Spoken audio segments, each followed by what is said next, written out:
بھائی آپ کے بچوں کو اغوا کرنے کا اگر خدا نہ خواستہ سلسلہ شروع ہو جاتا، بچوں کو گھر میں رکھتے نہیں رکھتے؟ یہ بتائیں، میں آپ سے پوچھتا ہوں۔ بچے بھی یہی کہتے ہیں ہم گھر سے نہیں نکلیں گے۔ نہیں بیٹا، گھر سے نہیں نکلو، یہ آپ خود اپنے گھر میں بچوں کو بٹھاتی ہیں۔ نہیں نہیں، گھر سے نہیں نکلو، اٹھا کر لے جائے گا۔ واقعی کو اٹھا کر لے جاتا ہے۔ جب اٹھا کر لے جانے کا خوف، اور جب یہ خوف برتا ہے تو آپ گھر میں بچوں کو بند کر کے رکھتی ہیں، قید کر کے رکھتی ہیں۔ یہاں بچے کو قید کرنا پرندے کی طرح پنجرے میں ڈالنا نہیں ہے، ان کو کسی فتنے سے بچانا ہے۔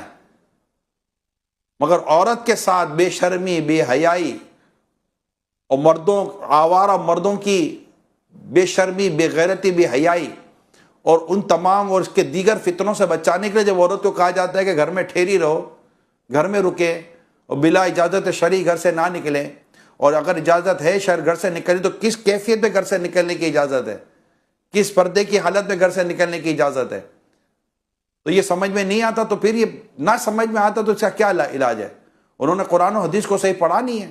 میری تمام اسلامی بہنوں کو یہ چاہیے کہ اپنی اندر طبیعت پیدا کرے۔ دیکھیں، یہ طبیعت بنانی پڑے گی کہ گھر میں ٹھہرنا آپ کو پسند، یعنی گھر سے باہر نکلنے کی گفتگو جو ہے نا، یہ پریشان کر دے۔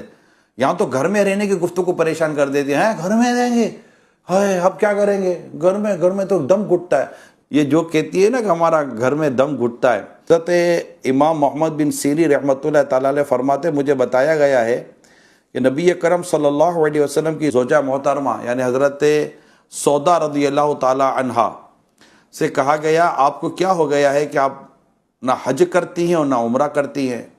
انہوں نے جواب دیا، میں نے حج بھی کیا ہے اور عمرہ بھی کیا ہے، اور اللہ پاک نے مجھے حکم دیا ہے کہ میں گھر میں رہوں۔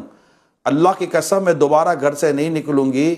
راوی کا بیان ہے کہ اللہ کی قسم وہ اپنے دروازے سے باہر نہ آئی یہاں تک کہ وہاں سے آپ کا جنازہ ہی نکلا۔ تو یہ چادر اور چار دیواری، یہ اسلام کا بڑا خوبصورت اصول ہے۔ اب گھر سے باہر نکلنے کے نام پر انہوں نے یہ جواب دیا ہے، اور وہ بھی کہ ہاں حج اور عمرے کے نام پر۔ یہاں ہمارے اسلامی بہنوں گھبراہٹ شروع ہو جاتے ہیں، گھر میں رہیں گی، قید رہیں گی، اسی سے باتیں کرتی ہیں۔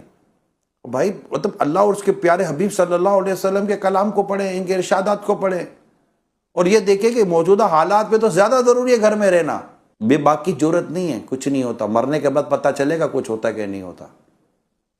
یہاں تو ماحول بڑا عجیب و غریب ہے۔ یہاں تو یہ باتیں کرنے والے کے لیے لوگ باتیں کرتے ہیں کہ یہ دیکھو، اسلام یہ نہیں کہ اسلام گھر میں کوئی عورت کو جیسے پرندے کو پنجرے میں بند کر دو تو پنجرے میں بند کرنے کی بات ہو رہی ہے۔ آپ کو کوئی جانور وغیرہ سمجھ کے نہیں کیا جا رہا، پرندہ سمجھ کے نہیں کیا جا رہا، یہ سمجھانے کے لیے کہہ رہا ہوں۔ بھائی گھر میں اگر انمول چیز ہے، ہیرا ہے، تو سونا ہے،